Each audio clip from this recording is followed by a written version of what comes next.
இது Thursday உடைய mini vlog தான். நம்ம எப்படி மீன் குழம்பு அன்னைக்கு வச்சுட்டு மறுநாள் வச்சு சாப்பிட்டா டேஸ்ட்டாக இருக்குமோ அதே மாதிரி தான் இந்த குழம்புமே. இந்த குழம்புல கருவாடு போட்டு பண்ணால் இன்னும் டேஸ்ட்டாக இருக்கும். பட் நான் கருவாடு போடாமல் தான் பண்ணேன். புளியை ஃபஸ்ட்டு ஊற வச்சுக்கிட்டேன். வெங்காயம், தக்காளி, முருங்கைக்காய், மாங்காய், கத்திரிக்காய், சேப்பக்கிழங்கு, முள்ளங்கி, கருணக்கிழங்கு, உருளைக்கிழங்கு, கீரைத்தண்டு இது எல்லாமே கட் பண்ணி எடுத்துக்கிட்டேன். புளியும் ஊற வச்சாச்சு.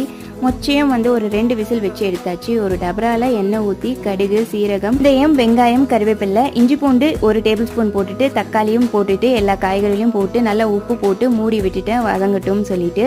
அதுக்குள்ள குக்கரில் வச்சிருந்த அரிசியும் நல்லா வெந்துருச்சு. 1 டம்ளர் ராகி போட்டு தேவையான அளவு உப்பு போட்டு நல்லா தட்டு போட்டு ஒரு 5 நிமிஷம் வேகட்டும் சொல்லி விட்டுட்டேன். அதெல்லாம் கொஞ்சம் வெந்ததுக்கப்புறம் கத்திரிக்காய், முருங்கைக்காய், குழம்பு மிளகாத்தூள், தேவையான அளவு உப்பு போட்டுட்டு தண்ணி ஊற்றி மொச்சையும் போட்டு மாங்காவும் போட்டுட்டு புளி தண்ணியும் ஊற்றி பெருங்காயம் தூள், கொத்தமல்லி தூவிட்டா சூப்பரான காய்கறி குழம்பு ரெடி. தலையும் உருண்டை பண்ணிட்டேன். அடுத்த ஒரு சூப்பரான வீடியோல பார்க்கலாம். Have a nice day.